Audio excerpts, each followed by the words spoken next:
Hello, I'm Bud McCord. I'm here in Brazil, South America. Welcome to a time of devotional thought with Stanley Jones. We're reading his book on spiritual growth, and it's becoming incredibly profitable and clear to all of us who are reading along that this question of self-centeredness is critical to our understanding of how the Christian life works. In a little bit of a way that I think about this before I read the devotional, here's the question. Is there such a thing as divine support for human beings to live and to love? Is there divine support? And if that divine support exists, we should open the way for that divine support to manifest itself. We move ourselves out of the way as that source and allow for the source of divine love and grace to actively move within our lives. We begin to believe that God is, and He is a rewarder of them who diligently seek Him. We believe statements by Jesus that he who believes in me, out of his innermost being will flow rivers of living water.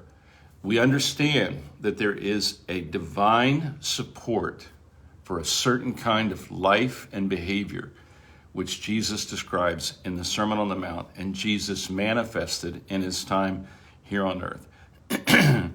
So it really comes down to whether we believe that there is divine resource at the very beginning of creation and the meaning of our life. And then we cooperate with that. But we have to believe that God is. We have to believe in God and the one that He sent, which is Jesus Christ. So He's trying to convince us carefully, quietly, persistently, that we need to abandon our faith of us at the center and replace that as faith with God at the center. Okay, let's read the devotional, see how it rings together with what I just said. We are taking the steps out of self-centeredness. Number 4, not only give all, but give the all for all time. Make it once and for all. There are those who would insist on a daily self-surrender.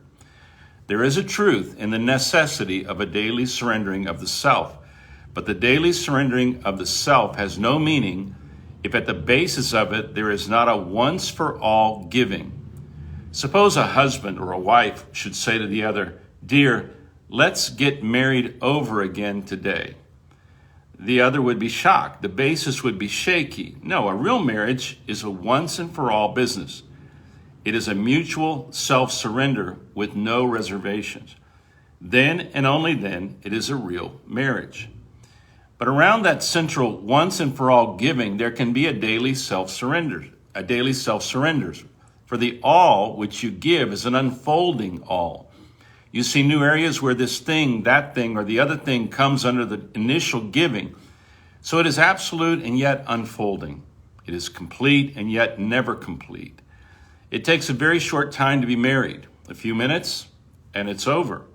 But it takes a lifetime, a long time, a lifetime, and perhaps an eternity to be perfectly married, for there are daily adjustments to be made.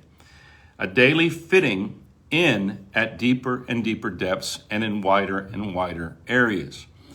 But those who advocate the daily surrender without an absolute surrender underlying it and giving basis to it are providing in thought for a disloyal center to be atoned for by a lot of daily giving. No, we must not only give, we must give up.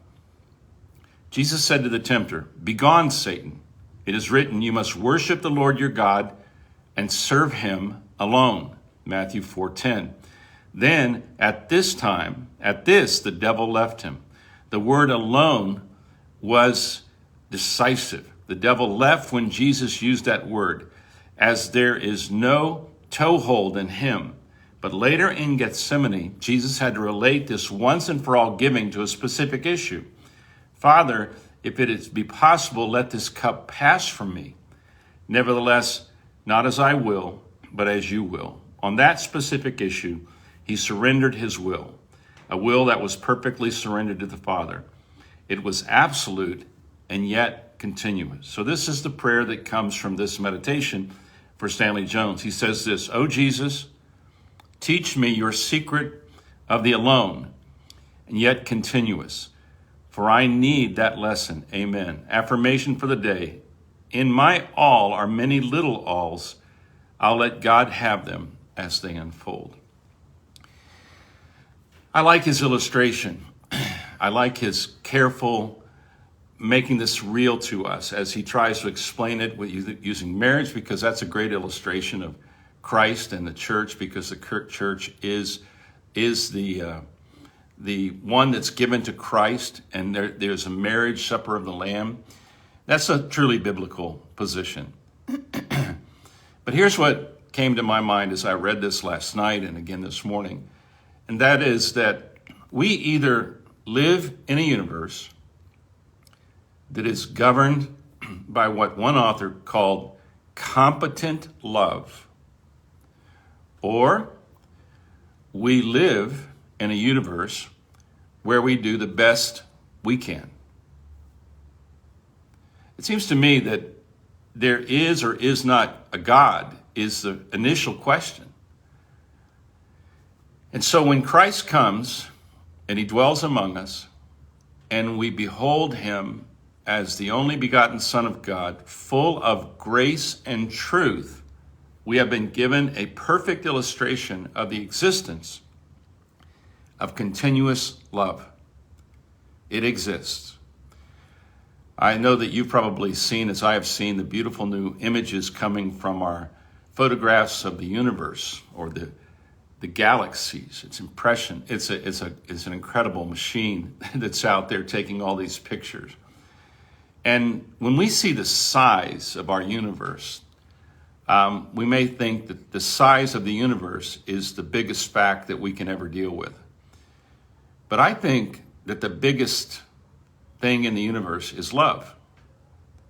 The fact that it actually exists.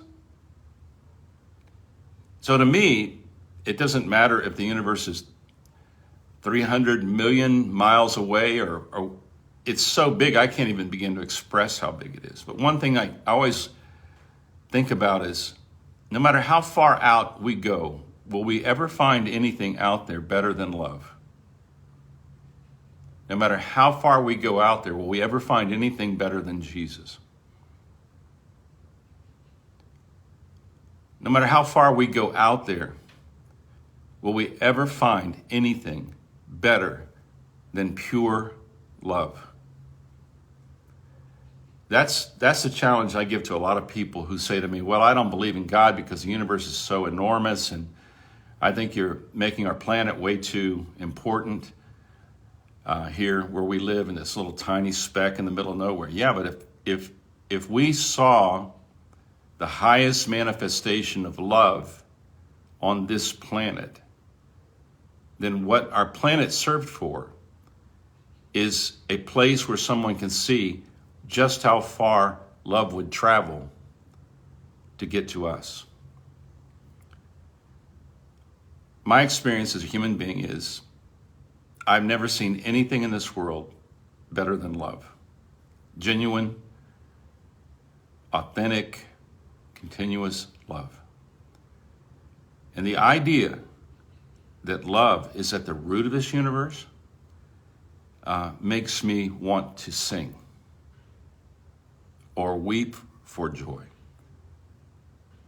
If there is no God, if there is no true love, God is love, then all that would mean for us is we're in this enormous empty space where the only meaning is take a deep breath, do the best you can, put yourself in the center, get on with it, and then die. But when you look at it from the point of view of what Jesus said, he and the Father would make his abode in us and abide in us, then for me, when I look at those pictures, I can look in those pictures and say, love is out there because love is in here. And when I look out there, I just realize how far love had to travel to get to me. But for God, that was the journey that he took to get to me. It seems like a pretty good way of expressing that he comes looking for his lost sheep. As far as it takes, he comes. Center your life in God.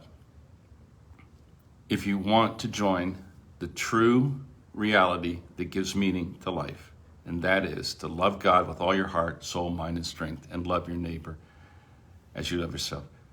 Don't be afraid of how big the universe is, as long as there is love there. And according to what we understand about God, he is everywhere, knows everything, and has all the power that he needs, so that love is completely and competently sustained in this universe, and it can come into me through Christ, and I can be spiritually alive to love my neighbor as I love myself.